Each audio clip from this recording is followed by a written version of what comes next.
Last class में बेटा हम लोगों ने सेंट्रल टेंडेंसी के बारे में बात करी थी। सेंट्रल टेंडेंसी हमने कहा था जनरली बेसिकली हमारा जो लॉजिक है सेंट्रल सर टेंडेंसी आज का तो वो इकोनॉमिक्स की क्लास है। 4 दिन बीएस थी। आज नहीं, कल से है। कल से 4 दिन अच्छा। बीएस है बेटा, हाँ उसके बाद इकोनॉमिक्स। तो सेंट्रल टेंडेंसी की हम लोग बात कर रहे थे। सेंट्रल टेंडेंसी हमने कहा था जनरली इसलिए हम इसको इम्प्लीमेंट करते हैं क्योंकि जब भी हम हाइपोथेसिस टेस्टिंग करनी होती है तो उसके लिए पहली जो बेसिक रिक्वायरमेंट है वो यही है कि डेटा हमारा नॉर्मली डिस्ट्रीब्यूटेड होना चाहिए। अब ये नॉर्मली डिस्ट्रीब्यूटेड हम पता कैसे करेंगे, उसके लिए हम क्या करते हैं, जनरली सेंट्रल टेंडेंसी कैलकुलेट करते हैं। यानी एक bell shaped curve, normal distribution का कर्व जो था वो बेल शेप्ड कर्व था, उस बेल शेप्ड कर्व के लिए हमें क्या चाहिए, सेंट्रल टेंडेंसी यानी मीन, मीडियन या मोड। ठीक है, मीन, मीडियन या मोड जो है वो हमें क्या बता सकता है कि ये जो हमारा है डेटा वो नॉर्मली डिस्ट्रीब्यूटेड है कि नहीं। उसके लिए हम 5 तरह की सेंट्रल टेंडेंसी इस्तेमाल कर सकते हैं: arithmetic mean, geometric mean, harmonic mean, median या मोड। ठीक है, तो इसमें आप मीन निकाल लें, मीडियन निकाल लें या मोड निकाल लें, किसी को भी इंप्लीमेंट करेंगे तो वो डेटा सेट हमारा बता देगा कि कितना स्कैटर्ड है और या कितना पीक्ड है। ये चीजें हमें वहां पर पता चल जाएंगी। इसके अलावा हमने अर्थमेटिक मीन कल पढ़ा था। अर्थमेटिक मीन में हमने कहा था अगर नॉर्मल सिंगल ऑब्जर्वेशन है तो उसके लिए जस्ट फॉर्मूला ये होता है कि आपने क्या करें, जितनी भी इंडिविजुअल ऑब्जर्वेशंस हैं x1 x2 x3 x4 उनका समेशन कर दीजिए और divided by total number of observations जो कि आपके पास हैं। अगर ग्रुप्ड डेटा है तो हर इंडिविजुअल जो डेटा सेट है या ऑब्जर्वेशन है उसकी रिलेवेंट फ्रीक्वेंसी, उनका मल्टीप्लीकेशन किया जाए और देन फिर उसका समेशन करके divided by total number of frequencies का समेशन या टोटल नंबर ऑफ ऑब्जर्वेशन जिसे हम कह सकते हैं वो था। तो उससे हमारा ग्रुप डेटा का अर्थमेटिक मीन फाइंड आउट हो सकता है। इसके बाद हमने कहा था कि मेरिट्स और डीमेरिट्स की बात करी थी कि अर्थमेटिक मीन की कुछ मेरिट्स होती हैं, कुछ डीमेरिट्स होती हैं, उनको ध्यान में रखकर ही हम क्या करते हैं, अर्थमेटिक मीन किसी भी सिचुएशन में लगाते हैं। एक एग्जांपल हम उन्होंने डिस्कस करा था, नॉर्मल ऑब्जर्वेशन अगर सिंगल इंडिविजुअल ऑब्जर्वेशंस हैं तो डिफरेंट डेटा सेट दिया हुआ है हमें, उनकी फ्रीक्वेंसीज हम फाइंड आउट कर लेंगे, देन एफ एक्स की वैल्यूज निकाल लेंगे, फिर सिग्मा एफ एक्स समेशन कर देंगे इसका और एफ का समेशन कर देंगे तो आ जाएगा एन, उससे हमारा अर्थमेटिक मीन आ जाएगा। अगर डेटा सेट हमारा क्लास इंटरवल में, क्लास इंटरवल में जैसे यहाँ पे दिया था 13 से 15 है, 15 से 17 है, 17 से 19 है, उस केसेस में हमारे डिफरेंट फ्रीक्वेंसीज होंगी। तो सबसे पहले हमें क्या चाहिए होगा, इनकी मिड वैल्यू 13 से 15 इनकी मिड वैल्यू हमने निकाल ली। देन फिर हमने क्या करा, फ्रीक्वेंसीज का मल्टीप्लीकेशन कर दिया, इसमें वैल्यूज आ गई। ठीक, इसके बाद हमने कहा था इसका जो इंपॉर्टेंट मेथड है सबसे, वो क्या है, एज्यूम मीन मेथड, कि एक एज्यूम मीन मानिए और उसके बाद आप क्या करिए, अर्थमेटिक मीन फाइंड आउट करिए। उसके लिए हम लोगों ने एक एग्जांपल डिस्कस करा था कि ये डेटा सेट है हमारे पास डिफरेंट क्लास इंटरवल्स का, उसमें हमें क्या करना है, सबसे पहले हमने मिडिल वैल्यू निकाल ली, मिडिल वैल्यू के बाद एक मीन एज्यूम कर लिया कि ये इसका क्या होगा, एक एज्यूम मीन होगा। और इस मीन से हमें क्या देखना है, डेविएशन, यानी इसके जो भी डेटा सेट है वो हमारा आसपास ही वैल्यू आएगी। तो उसके लिए हमने पहले डिफरेंस निकाला, डिफरेंस के बाद हमने जो डेप्थ थी, डेप्थ से उसको डिवाइड कर दिया और डिवाइड करने के बाद एफ डी का समीशन कर लिया और फॉर्मूला हमारा ये था, अर्थमेटिक मीन जो assume mean plus sigma F D upon N, यानी जो एफ और डी का मल्टीप्लीकेशन कर रहे हैं उसका समीशन और नंबर ऑफ ऑब्जर्वेशन यानी सम ऑफ फ्रीक्वेंसीज का, इनका हम डिवीजन कर देंगे तो हमारे पास arithmetic mean assume mean method से आ जाएगा। इसके अलावा हमने एक आपको एग्जांपल दिया था जिसमें हमने कहा था ये क्लास इंटरवल्स हैं और ये इनकी फ्रीक्वेंसी है। ठीक है, अब यहां से डिस्कस करते हैं। पहला क्लास इंटरवल की बात कर रहा है तो क्लास इंटरवल यहाँ पर जैसे दिया हुआ है 100 से 140 है, देन 140 से 180 है, 180 से 220 है। तो सबसे पहला हमारा काम यही है कि मिडिल वैल्यू हमने निकालनी है, हमने मिडिल वैल्यू निकाल ली।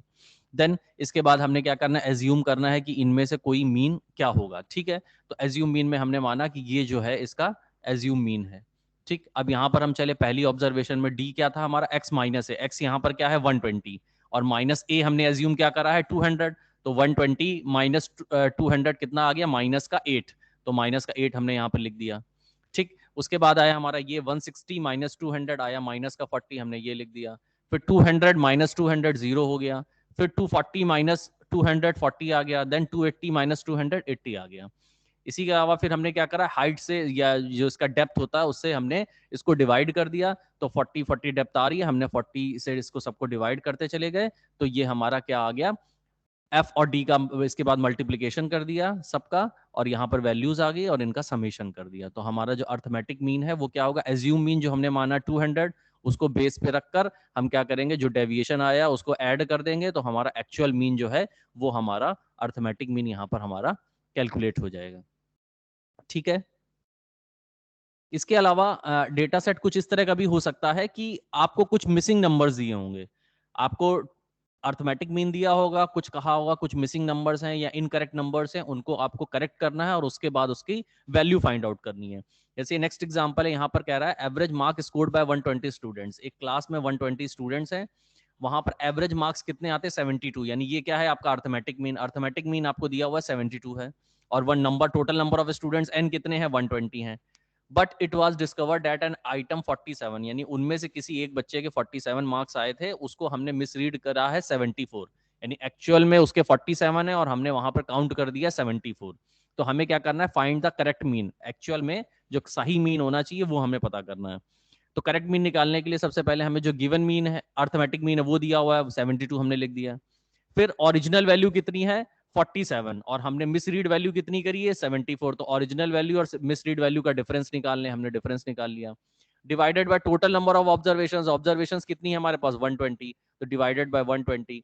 तो एक्चुअल में जो हमारी वैल्यू है वो अर्थमेटिक मीन है वो कितना आ रहा है 71.75। लेकिन पहले डेविएशन क्यों आ रहा था, क्योंकि हमने एक वैल्यू मिसरीड करी थी, उसको हमने 74 लिखा था, जबकि वो एक्चुअल में कितनी थी 47 थी। इसी वजह से हमारा डिफरेंस आ रहा था।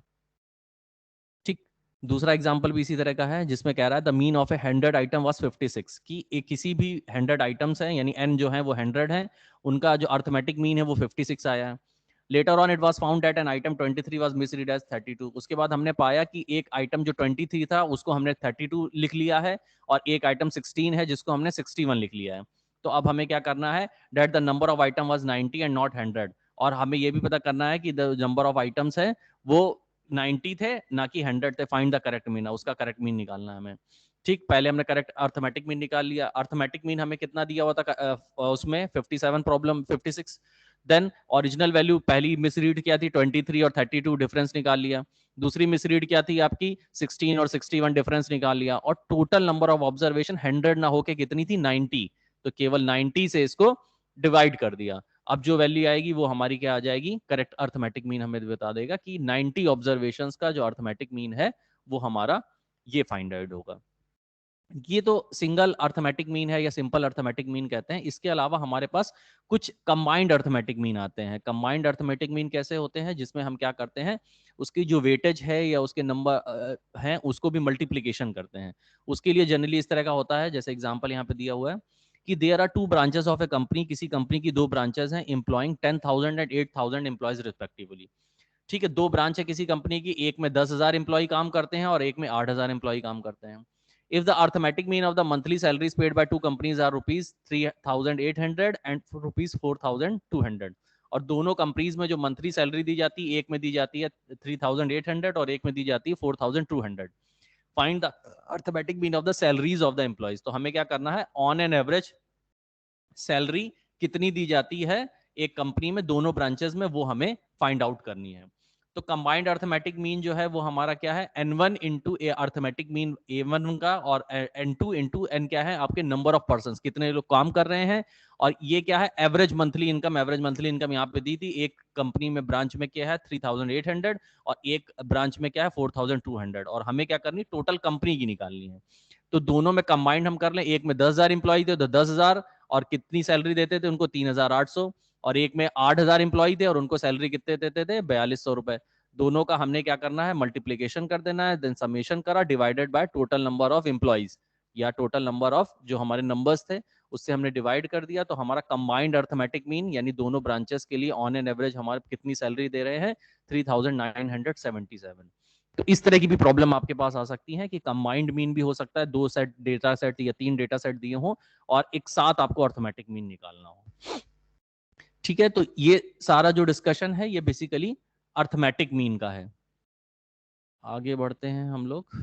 ठीक, अर्थमेटिक मीन में इतना ही था। तो मेन जनरली क्या है, हमें एज्यूम मीन मेथड जो है वो हमें पता होना चाहिए। एज्यूम मीन मेथड में जनरली हम क्या करते हैं, पहले मिड वैल्यू निकालते हैं, मिड वैल्यू के बाद हम क्या करते हैं, एक मीन को एज्यूम कर लेते हैं, फिर उससे डेविएशन निकालते हैं, और फिर जो डेप्थ है यानी लोअर लिमिट और हायर लिमिट के बीच का जो डिफरेंस है उससे उसको डिवाइड कर देते हैं, डी आ जाता है, देन एफ और डी का मल्टीप्लीकेशन कर देते हैं और समेशन निकाल लेते हैं। तो इस मेथड से हम एज्यूम मीन मेथड से मीन निकाल सकते हैं। नेक्स्ट जो टाइप आता है हमारे पास मीन का, वो आता है ज्योमेट्रिक मीन। ज्योमेट्रिक मीन कब काम आता है? ज्योमेट्रिक मीन कैलकुलेटेड एवरेज ये भी निकालता है, लेकिन जब क्या हो, नंबर ऑफ सीरीज इस तरह फॉर्म में हो। ठीक, तो अगर इस तरह के फॉर्म में है, मल्टीप्लीकेशंस में है, तब उनका हमें निकालना है। तो जो ज्योमेट्रिक मीन का फॉर्मूला है वो कुछ इस तरह का है। अगर सिंगल इंडिविजुअल डेटा है तो हम log gm से निकालेंगे, एंटी लॉग करके बाद में उसको 1/n log x1 plus log x2 plus log x3 plus log xn तक। और अगर ग्रुप्ड डेटा है तो इसी में क्या करते हैं, फ्रीक्वेंसी का और मल्टीप्लीकेशन कर देते हैं, तो हमारा क्या आ जाता है, ज्योमेट्रिक मीन आ जाता है। एग्जाम्पल से समझते हैं। बोल रहा है एक ये सीरीज दी हुई है, इसका ज्योमेट्रिक मीन निकालना है। ये सीरीज है हमारे पास, 2000 है, 35 है, 400 है, 15 है, 40 है, 1500 एंड 300 है। सबसे पहले फॉर्मूले में हमसे क्या कह रहा था, ज्योमेट्रिक मीन निकालने के लिए हमें लॉग वैल्यूज चाहिए। अब x1 x2 तो हमें दिए हुए हैं, ये x1 है, ये x2 है, ये x3 है, ये x4 है। इसकी हमें क्या करनी, सबकी लॉग वैल्यूज निकालनी है। तो यहाँ पर log 2 की वैल्यू, फिर log 35 की वैल्यू, log 4 की वैल्यू, log 15 की वैल्यू, log 4, log 15, log 3, सबकी वैल्यूज हमने निकाल ली यहाँ पर और इनको पुट कर दिया। देन सबका समेशन कर दिया और divided by total number of observations कितनी है, 11। तो log gm की वैल्यू आ गई इतनी, और अगर इसका हम एंटी लॉग लेंगे तो एक्चुअल में जो ज्योमेट्रिक मीन है वो हमारा कितना आ जाएगा, वो हम टेबल से देखकर एंटी लॉग की वैल्यू फिर हम देन फाइंड आउट कर सकते हैं कि ज्योमेट्रिक मीन हमारा इतना आ रहा है। तो जस्ट इसमें कुछ नहीं करना होता, केवल सिंपल है। आपको क्या करना है, जो भी इंडिविजुअल ऑब्जर्वेशन है उनकी लॉग वैल्यू निकालनी है, और लॉग वैल्यू निकालने के बाद उनका समेशन कर देना है, और समेशन करने के बाद टोटल नंबर ऑफ ऑब्जर्वेशन से उनको डिवाइड कर देते हैं हम। ठीक है। सर ये वाला एक बार और बता दीजिए। अच्छा, एक मिनट। इसमें बेटा जैसे इंडिविजुअल ऑब्जर्वेशन दी, ये हमारी x1 है, ये x2 है, ये x3 है, इस तरह से ऑब्जर्वेशन दी है। हमें क्या करना है, सब हर इंडिविजुअल सीरीज का लॉग निकालना है। तो सबसे पहले हमने निकाला लॉग x1 क्या है यहाँ पर 2000, ठीक है, यानी log 2 की वैल्यू चाहिए, log 2 की वैल्यू इतनी आ गई। ठीक, देन log 35 की ये वैल्यू है। देन log 4, इसकी वैल्यू यहाँ पे रख दी हमने टेबल से देख के। देन log 15 यहाँ वैल्यू रख दी log 4 की। ठीक है, log 15 की ऐसे सर वैल्यू ये रखते चले गए। निकालेंगे कैसे? सर ये जो इसमें आया है log x, ये निकालेंगे कैसे? कौन सा, ये log x की वैल्यू बेटा टेबल से देखेंगे, नीचे log टेबल दी होगी, उस log टेबल से आप देख सकते हैं। सबसे लास्ट में शायद दी होगी log इसमें। टेबल दी जाती है? हाँ, log टेबल दी जाती है, ओके दिखा सर। रहे हैं शायद log टेबल है इसमें।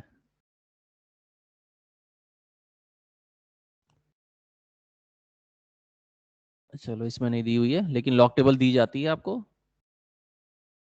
जी सर। एक प्रॉब्लम में दी थी, इधर टेबल दिखाता है, ये है, इस तरह की बेटा लॉक टेबल होती है, देखिए।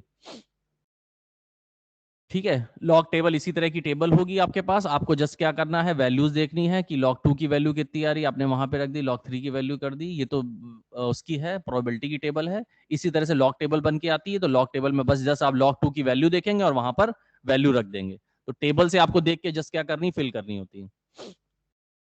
Okay sir. ठीक,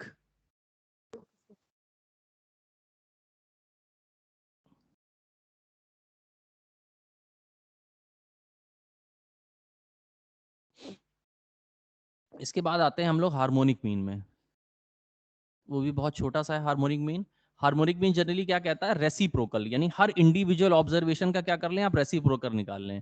ठीक है, और उस रेसिप्रोकल को क्या कर दें, समेशन कर दें, और टोटल नंबर ऑफ ऑब्जर्वेशन से उसको डिवाइड कर दें, तो आपका क्या आ जाएगा, हार्मोनिक मीन आ जाएगा। और अगर फ्रीक्वेंसी डेटा है या ग्रुप्ड डेटा है तो उसमें जस्ट फ्रीक्वेंसी का मल्टीप्लीकेशन कर दें।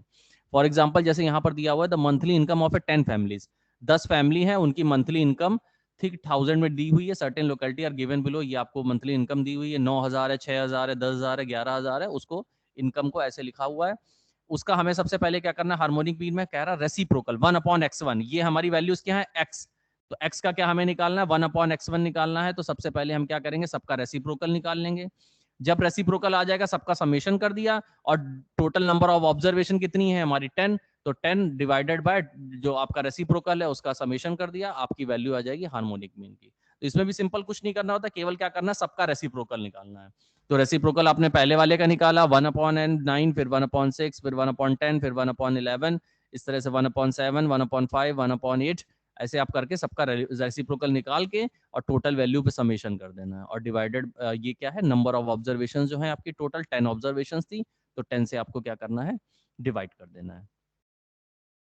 ठीक है, एक एग्जांपल और देख लेते हैं इसका। कह रहा है an airplane flies along 4 sides of A square at a speed of 100, 250, 320, 380 kilometre respectively. बोल रहा है एक एरोप्लेन है, वो फ्लाई करता है 4 साइड्स ऑफ ए स्क्वायर में, यानी इस तरह से स्क्वायर में फ्लाई कर रहा है वो, ठीक, एट ए स्पीड ऑफ, एक साइड 100 किलोमीटर चलता है 100 किलोमीटर पर आवर की स्पीड से, फिर 250 किलोमीटर की स्पीड से, फिर 320 की स्पीड से, फिर 380 की स्पीड से। इस तरह से उसने फ्लाई करा। What is the average speed of the plan? तो ऑन एन एवरेज इस पूरी डिस्टेंस को ट्रेवल करने में उसकी स्पीड कितनी थी, ये हमें फाइंड आउट करनी है। तो जनरली क्या है, ये स्क्वायर फॉर्म में चल रहा है, तो सबसे पहले तो हमारे जो टोटल साइड्स हैं, तो एक साइड्स कितनी होती है, ए। स्क्वायर्स में हमेशा एक साइड होती है ए, और यहाँ पर कितनी साइड्स होंगी, यहाँ पे 4 साइड्स होंगी, तो a प्लस ए कितनी होगी, 4a। तो यानी टोटल नंबर ऑफ ऑब्जर्वेशन कितनी होगी हमारे पास, 4a। इसके अलावा पहली ऑब्जर्वेशन क्या है, a, और कितने किलोमीटर चल रहा है वो डिस्टेंस, इसी स्पीड से चल रहा है, तो दूरी उसने कितनी तय करी, ये। दूसरे वाले में क्या कह रहा है, दूसरा स्पीड चल रहा है 250, तो 250 स्पीड से होगा, साइड आपकी a है और स्पीड चल रही है 250। तीसरे पे आए, तीसरे पे कह रहा है साइड आपकी a फिर वही है और स्पीड कितनी है, 320। चौथे वाले पे आए, आपकी कह रहा साइड फिर वही ए है और स्पीड क्या है, 380। अब सबका हमने समेशन कर लिया। समेशन करने के बाद हमारी जो वैल्यूज है, ए कॉमन आ जाएगा, कैंसिल हो जाएगा, तो आपका हार्मोनिक मीन जो आ जाएगा वो इतना आ रहा है 371.865। यानी सिंपली इसमें क्या करना है, केवल इंडिविजुअल ऑब्जर्वेशंस का रेसिप्रोकल निकालना है, और जो total number of observation I है फिर क्या करना है, उसको डिवाइड कर देना है, तो आपका हार्मोनिक मीन आ जाएगा। ठीक, तो ये था मीन। मीन जनरली क्या है, बहुत छोटे छोटे क्वेश्चंस हैं, जनरली एज्यूम मीन मेथड जो है उसी से हमारे पास आते हैं, प्रॉब्लम्स आते हैं। लेकिन सबसे ज्यादा जो पूछा जाता है वो आता है मीडियन। यानी आपको एक क्वेश्चन मीडियन का जरूर मिलेगा क्वेश्चन पेपर में, कि मीडियन आपको फाइंड आउट करना है। उसमें क्वार्टाइल भी हो सकता है, परसेंटाइल भी निकालने को कह सकता है, लेकिन मीडियन का एक क्वेश्चन आपको दिया जाएगा।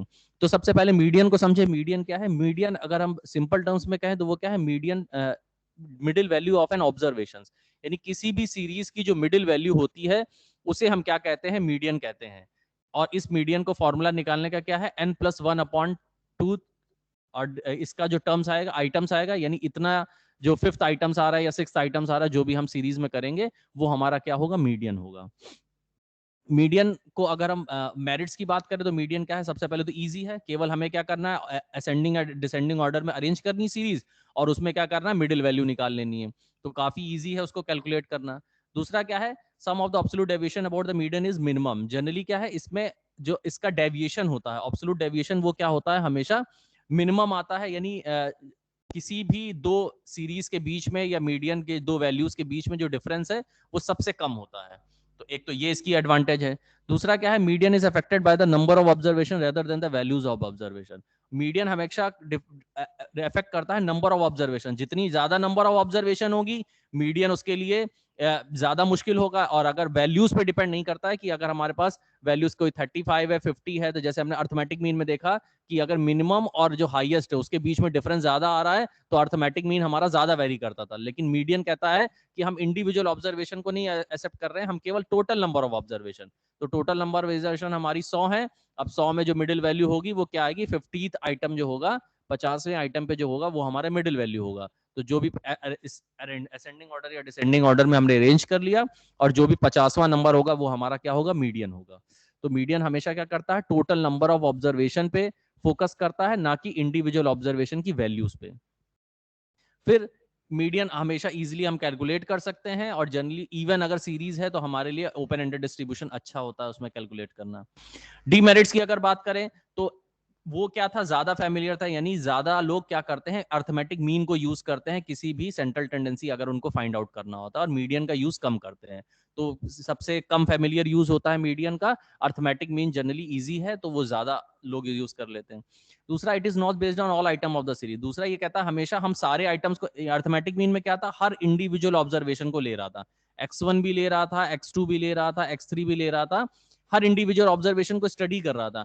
लेकिन जो मीडियन है वो क्या करता है, केवल मिडिल वैल्यू को कंसीडर करता है। तो मिडिल वैल्यू को अगर कंसीडर कर रहे हो आप, तो ऊपर की जो सीरीज की वैल्यूज है और जो नीचे की सीरीज की वैल्यू है उनको कंसीडरेशन में आप नहीं ला रहे हैं। इसका मतलब इसमें बायसनेस के चांसेस ज्यादा हैं। तो मिडिल वैल्यू में अगर किसी की मान लीजिए जो मिडिल में नंबर है, यानी हमने कहा किसी के आए 0 मार्क्स और किसी के है 75 मार्क्स, और मिडिल वैल्यू जो आ रही है आपकी आ रही 25। तो हमने कहा जो 25 वाले मार्क्स हैं वो क्या है, एक मीडियन वैल्यू दिखा रहा है इस पूरे डेटा सेट की। तो यहाँ पर क्या बायसनेस ज्यादा है, अब वो बायसनेस ज्यादा, अगर ये वैल्यू ज्यादा है, बड़ी है, तो वो इसके तरफ फेवर में चली जाएगी, जो हाईएस्ट वैल्यू की तरफ फेवर में चली जाएगी, और अगर ये वैल्यू कम होगी तो ये मिनिमम की तरफ फेवर में चली जाएगी।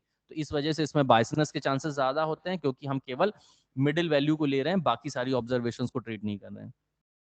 फिर दूसरा एल्जेब्रिक ट्रीटमेंट, इसमें हम कोई भी एल्जेब्रिक अगर हम फॉर्मूला लगाना चाहें तो मीडियंस में नहीं लगा सकते हैं, केवल अर्थमेटिक मीन ही सिंगल एक हमारा ऐसा था जिसमें हम एल्जेब्रिक ट्रीटमेंट कर सकते थे।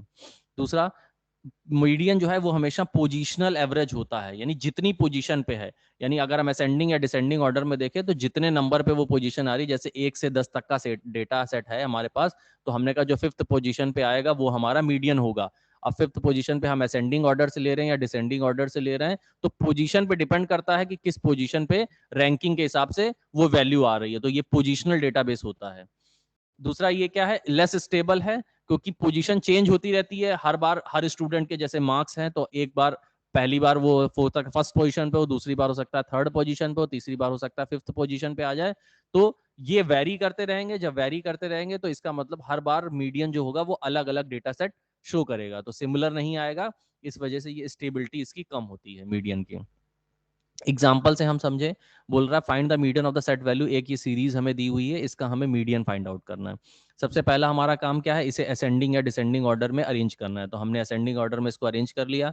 सबसे छोटा 4, उससे बड़ा 6, फिर 9, फिर 10, फिर 13, फिर 17, फिर 19, फिर 26, फिर 27, अरेंज हो गया। देन हमें मीडियन निकालना है, मीडियन का फॉर्मूला n+1/2 और टर्म्स। तो n क्या है, टोटल नंबर ऑफ ऑब्जर्वेशन 1 2 3 4 5 6 7 8 9, ठीक है, 9 हमने लिख दी, तो 9+1 हो गया 10, यानी 5th टर्म, यानी 5वां टर्म जो है वो क्या होगा, हमारा मीडियन होगा। हम गिनते चले गए 1 2 3 4 5, यानी इसका मीडियन क्या होगा 13। तो जो 5th टर्म आ रहा है वो हमारा क्या है, इसका मीडियन है, यानी ये पोजीशनल होता है, जिस पोजीशन पे वो वैल्यूज आएंगी वो हमारा मीडियन होगा, ना कि इंडिविजुअल ऑब्जर्वेशन की वैल्यूज को ये कंसीडर करता है। अगर इवन सीरीज है, ये तो हमने ऑड में बात करी कि अगर आराम से आ जा रहा है आपका, इवन सीरीज में कह रहा है find the median of the set of the values, ये हमें सीरीज दी हुई, हमने फिर असेंडिंग ऑर्डर में इनको अरेंज कर लिया। अब यहाँ पर देखिए प्रॉब्लम ये आ गई कि हमें एन सीरीज है वो है 10, ऑब्जर्वेशन से हमारे पास 10, तो हमारी जो वैल्यू आ गई वो 5.5 आ गई। अब 5.5 यानी 1 2 3 4 5, अब 5 के बाद वाला नंबर होगा वो, अब 5 के बाद जो नंबर है वो आता सीधे 6, 5.5 यहाँ पर कोई नंबर नहीं आ रहा है, तो इसको कैसे फाइंड आउट करें, तो उसके लिए तरीका ये है कि 5वें नंबर का और 6ठे नंबर का क्या निकाल लें, आप एवरेज निकाल लें। तो 5वां नंबर कौन सा है 13, और 6ठा नंबर कौन सा है 17, उसको डिवाइडेड बाय 2 कर दें, जो वैल्यू आएगी वो क्या होगी आपकी 5.5 टर्म होगी। तो इनके बीच की जो वैल्यू आ रही वो कितनी आ रही 15, यानी 13 और 17 के बीच में लैग कौन सा करेगा 15, तो ये जो 15 है ये क्या होगा इस डेटा सेट का मीडियन होगा। यानी अगर इवन सीरीज है तो सिंपली हमारे इस फॉर्मूले से हम कैलकुलेट कर सकते हैं, या ऑड सीरीज है तो हम इस फॉर्मूले से कैलकुलेट कर सकते हैं, लेकिन अगर इवन सीरीज है तो इवन सीरीज में हमारे पास पॉइंट में आ जाएगा, और जब पॉइंट में आएगा तो हमें क्या करना होगा, मिनिमम और जो इसके नेक्स्ट वाला जो होगा सक्सेसर उसके मिडिल वैल्यू को निकालना होगा। तो इसके मिडिल वैल्यू की, यानी कि ये 5 की वैल्यू थी और ये 6 की वैल्यू थी, तो 5 और 6 की वैल्यू को क्या कर दें हम डिवाइडेड बाय 2 कर दें, जो वैल्यू आएगी वो क्या हो जाएगी उस डेटा सेट की मीडियन हो जाएगी। ठीक है, ये सिंपल इंडिविजुअल ऑब्जर्वेशन के लिए है। अभी यानी इंडिविजुअल अगर ऑब्जर्वेशन करनी है तो अगर हमारे पास ऑड सीरीज है तो इस तरह से निकालते हैं, इवन सीरीज है तो इस तरह से निकालते हैं, लेकिन हमारे जो सिलेबस है उसमें इस तरह का क्वेश्चंस आपके पास नहीं आएंगे, आपके पास इस ग्रुप्ड डेटा की तरह क्वेश्चन आएंगे, और उस ग्रुप्ड डेटा का फॉर्मूला कुछ इस तरह का है। ग्रुप्ड डेटा सेट के लिए फॉर्मूला जो है वो हमारा इस फॉर्मूले में आता है कि मीडियन क्या है L+n/2 - f oblique small f into I. अब ये L क्या है, L क्या है lower limit of median class, जो भी हम मीडियन क्लास अभी नीचे देखेंगे उस मीडियन क्लास की लोअर लिमिट, लोअर लिमिट क्या होती है, ये जैसे ये डेटा सेट दिया ये वाली क्या होती है लोअर लिमिट, और ये क्या होती है हायर लिमिट, तो लोअर लिमिट L वो यहाँ पे लिखी जाएगी। दूसरा कह रहा है फ्रीक्वेंसी ऑफ मीडियन क्लास की जो फ्रीक्वेंसी है रिस्पेक्टिव फ्रीक्वेंसी ये दी हुई है। फिर एफ क्यूमुलेटिव फ्रीक्वेंसी की टेबल हम यहाँ आगे बनाते हैं समेशन करके, वो होगी just proceeding the median class, यानी जो भी हमने मीडियन क्लास फाइंड आउट करेंगे उससे जस्ट एक पहले वाली क्लास वो क्या होगी एफ होगी। आई क्या है, दोनों के बीच का गैप, लोअर और हायर लिमिट का जो बीच का गैप है उसे हम क्या कहेंगे, आई। और एन क्या है, टोटल सम ऑफ फ्रीक्वेंसीज यानी एफ का समेशन जो है। अब जैसे ये डेटा सेट हमारे पास दिया हुआ है, डिफरेंट क्लास इंटरवल्स हैं हमारे पास, 100 से 250 हैं, 250 से 400 हैं, 400 से 550 हैं, और इसकी रिस्पेक्टिव फ्रीक्वेंसीज दी हैं। सबसे पहले हमसे फॉर्मूले में क्या कह रहा है, हमें लोअर लिमिट चाहिए, वो तो हमें मिल जाएगी। हमें एन चाहिए, टोटल नंबर ऑफ ऑब्जर्वेशन, उसके लिए हमें एफ का समेशन करना पड़ेगा। और कैपिटल एफ चाहिए, उसके लिए हमें क्या चाहिए, क्यूमुलेटिव फ्रीक्वेंसी निकालनी पड़ेगी। तो सबसे पहले हम क्यूमुलेटिव फ्रीक्वेंसी की तरफ गए। ये हमारा क्लास इंटरवल है, दिया हुआ है, ये हमारी फ्रीक्वेंसीज है, ये दी हुई है। अब हमें क्या करना है, क्यूमुलेटिव फ्रीक्वेंसी निकालनी है। तो पहले वाले के लिए क्यूमुलेटिव फ्रीक्वेंसी क्या होगी, सेम होगी। अगले वाले में क्या हो जाएगी, ये जो 6 है इसका एडिशन कर दें इसमें नेक्स्ट वाले में, तो 6 + 35 कितना आ गया, 41, हमने यहाँ पे लिख दिया। फिर 41 + 23 कितना आ गया, 64, हमने यहाँ पे लिख दिया। फिर 64 + 44 कितना आ गया, 108, हमने यहाँ पे लिख दिया। फिर 108 + 3 कितना आ गया, 111, हमने यहाँ पे लिख दिया। देन 111 + 5 कितना आ गया, 116, हमने यहाँ पे पिट कर दिया। ठीक, अब हमसे बोल रहा है कि हमें क्या चाहिए, लोअर लिमिट एल चाहिए। एल लोअर लिमिट निकालने के लिए सबसे पहले हमें n/2, total number of observation कितनी है, ये समेशन है, टोटल फ्रीक्वेंसी का 116, तो 116 डिवाइडेड बाय 2 कितना आ गया, 58। यानी जो नंबर 58 है वो 58 कहां पर आएगा, ये क्यूमुलेटिव फ्रीक्वेंसीज है, यहाँ पर आ रहा 6, यहाँ पर आ रहा 41, यहाँ पर आ रहा 64। यानी 58 कहां पर आना चाहिए, इस वाली सीरीज में आना चाहिए। तो इस वाली सीरीज को हम क्या करते हैं, मीडियन क्लास असाइन कर लेते हैं। ये जो है हमारी, ये मीडियन क्लास हो गई। अब इस मीडियन क्लास में हमारे पास 58 आएगा। उस 58 के लिए हमने क्या करा, जो भी हमारी मीडियन क्लास है, हमने सबसे पहले लोअर लिमिट निकाली। लोअर लिमिट यहाँ पर क्या है, 400, हमने 400 पुट कर दी। देन हमारे से कह रहा है n/2 की वैल्यू, n/2 की वैल्यू हमने ऊपर निकाल रही, तो डायरेक्ट हमने यहाँ पर पुट कर दी, 58 आ गई। प्रीसीडिंग फ्रीक्वेंसी मीडियन क्लास, यानी यहाँ पर ये क्या है, मीडियन क्लास है। मीडियन क्लास के एक पहले वाली फ्रीक्वेंसी क्यूमुलेटिव वाली प्रीसीडिंग क्लास में कौन सी है, ये 41, तो हमने 41 यहाँ पर प्लेस कर दी। देन कह रहा है स्मॉल फ्रीक्वेंसी, फिर कौन क्या है, respective frequency of median class. तो respective frequency of median class actual में कितनी थी, 23, ये वाली हमने 23 यहाँ पे प्लेस कर दी। देन आई क्या है, इसकी विड्थ क्या है, दोनों लोअर लिमिट और हायर लिमिट का डिफरेंस। तो 550 और 100 का डिफरेंस जो आ रहा है वो कितना आ रहा है, 150, हमने 150 यहाँ पे पुट कर दिया। ठीक, अब हमने यहाँ पर सारी वैल्यूज आ गई हमारे पास, हमने इनको कैलकुलेट कर लिया, हमारे पास मीडियन जो आ गया वो आ गया 457.9545। ठीक है, तो जनरली इसमें हमें क्या करना है, हमारे पास एक क्यूमुलेटिव फ्रीक्वेंसीज ये दिया, क्लास इंटरवल दिया है, हमारे पास फ्रीक्वेंसीज दी हैं। हमें क्या करना है, क्यूमुलेटिव फ्रीक्वेंसी पहले निकालनी है। क्यूमुलेटिव फ्रीक्वेंसी निकालने के बाद हमें क्या चाहिए, मीडियन क्लास चाहिए। मीडियन क्लास निकालने के लिए हमें n/2 की वैल्यू पता होनी चाहिए। हमने n/2 की वैल्यू निकाल ली। जो भी वैल्यू आई वो किस जोन में लैग कर रही है उसे हमें फाइंड आउट करना होगा। जैसे हमने कहा यहाँ पर क्यूमुलेटिव फ्रीक्वेंसी आ रही 6, 58 है, वैल्यू नहीं आ सकती। यहाँ पर कितनी आ रही, 41, यहाँ पर भी नहीं आ सकती। अब 58 क्या आएगा, 41 और 64 के बीच में आएगा, यानी 41 तक तो यहाँ सीरीज आ सकती थी, और 41 के बाद इसमें नंबर नहीं है, तो 42 से कहां पर स्टार्ट होंगे, इस पे होंगे, 64 वाले पे। यानी 58 कहां पर आया होगा, इसी पे आया होगा। इसको हमने हाईलाइट कर लिया, ये हो गई हमारी मीडियन क्लास। जब ये मीडियन क्लास आ गई, उसके बाद हम फॉर्मूले में आ गए। फॉर्मूले में हमें चाहिए पहले लोअर लिमिट। लोअर लिमिट हमारी क्या है, 400, ये लोअर लिमिट होती है, ये हाई आपकी लिमिट होती है। लोअर लिमिट हमारी 400 है, आपने 400 पर प्लेस कर दिया। देन n/2 आपसे कह रहा है, n/2 की वैल्यू क्या है आपके लिए, आपने n/2 ऊपर कैलकुलेट कर रखा था। टोटल नंबर ऑफ फ्रीक्वेंसीज कितनी थी, 116 डिवाइडेड बाय 2, तो आपका आ गया n/2, आपका 58 आ गया। इसके बाद बोल रहा है preceding frequency of median class. F जो है वो क्या है, preceding frequency of median class. Median class हमारी कौन सी, ये वाली, इसकी प्रीसीडिंग क्यूमुलेटिव फ्रीक्वेंसी, यानी एक स्टेप पहले वाली प्रीसीडिंग फ्रीक्वेंसी कितनी थी, 41, हमने 41 लिख दी। फिर बोल रहा है एफ क्या है, मीडियन क्लास की रिलेटिव फ्रीक्वेंसी। ये मीडियन क्लास है, इस मीडियन क्लास की रिलेटिव फ्रीक्वेंसी कितनी थी एक्चुअल में, ये 23।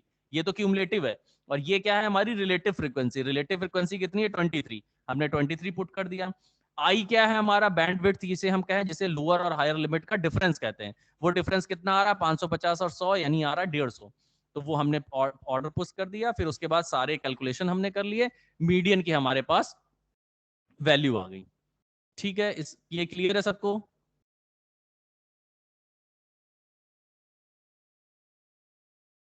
Yes sir. अब ये वाला क्वेश्चन नोट करिए, इसको लगाइएगा। ये क्लास इंटरवल्स हैं आपके पास, स्क्रीनशॉट ले लीजिए। ये क्लास इंटरवल्स हैं, ये फ्रीक्वेंसीज हैं, इसमें मीडियन क्लास फाइंड आउट करिए और मीडियन क्लास फाइंड आउट करने के बाद इसका मीडियन फाइंड करिए।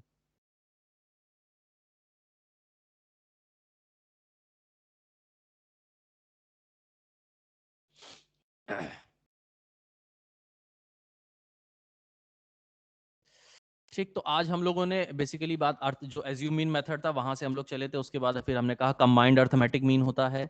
इसके अलावा ज्योमेट्रिक मीन जो है वो जस्ट हम एक सीरीज में हमें लॉग वैल्यूज निकालनी होती है और लॉग वैल्यूज का हमें समेशन करना होता है। इसी तरह जब अब हार्मोनिक मीन कैलकुलेट करते हैं तो हार्मोनिक मीन में हमें केवल रेसिप्रोकल चाहिए, हमने सारी सीरीज के रेसिप्रोकल निकाल लिए, उनका समेशन कर लिया, हार्मोनिक मीन आ जाता है। इसके बाद हम मीडियन में आए। मीडियन क्या कहता है? Middle value of A series, यानी मिडिल वैल्यू जो है, यानी जिस पोजीशन पे वो होगा, मिडिल पोजीशन पे वो क्या होगा? हमारा मीडियन होगा। उसको निकालने के लिए अगर इंडिविजुअल ऑब्जर्वेशन है तो इस तरह से निकालते हैं, अगर ऑड सीरीज है तो इस फॉर्मूले से निकलेगा, और अगर इवन सीरीज है तो जो भी वैल्यूज आई हैं उसका और उसके नेक्स्ट सक्सेसर जो आइटम्स है उसका क्या करते हैं? मिडिल पॉइंट निकाल लेते हैं, तो मिडिल पॉइंट आ जाता है। ग्रुप डेटा अगर है तो उसके लिए हमारे पास ये फॉर्मूला होगा ग्रुप डेटा के लिए, उसके लिए हमारे पास क्लास इंटरवल्स होने चाहिए, फ्रीक्वेंसी होनी चाहिए।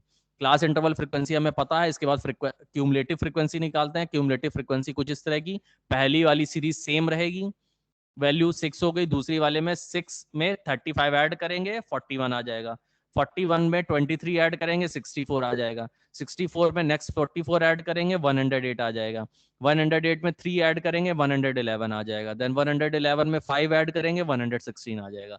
इस तरह से हमारी क्यूमुलेटिव फ्रीक्वेंसीज आ जाएंगी। इसके बाद हमें n/2 चाहिए होता है। n/2 क्या है हमारा? हमने वैल्यू लिखी, n क्या है? 116 और डिवाइडेड बाय 2 यानी आ गया 58। अब ये जो नंबर आया है ये हम देखते हैं मीडियन क्लास में कहाँ पे लैग कर रहा है, तो जिस पे लैग कर रहा है उसको हम हाईलाइट कर लेते हैं। ये हमारी क्या है? यहाँ पे लिख देते हैं, ये क्या है? हमारी मीडियन क्लास। यहाँ पर मेंशन कर देते हैं कि ये हमारी मीडियन क्लास है, और उस मीडियन क्लास से हमें क्या करना होता है? आगे फॉर्मूले में वैल्यूज पुट करनी होती है। इस मीडियन क्लास के लिए लोअर लिमिट है 400, ये आपका फिर हो गया इंडिविजुअल ऑब्जर्वेशन n/2 हो गई आपकी 58। ये है क्यूमुलेटिव प्रोसीडिंग फ्रीक्वेंसीज, ये 41 हो गई। एफ क्या है? रिलेटिव फ्रीक्वेंसी, ये 23 आ गई, और ये गैप जो है बीच का 550 माइनस 400, ये 150 आ गया। सबकी वैल्यूज कर देंगे तो हमारी मीडियन वैल्यूज आ जाएगी, यानी मीडियन ये होगा इस सीरीज के लिए, इसकी मीडियन वैल्यू ये होगी। ठीक, इसमें किसी को कुछ पूछना है? No sir. No sir. ठीक।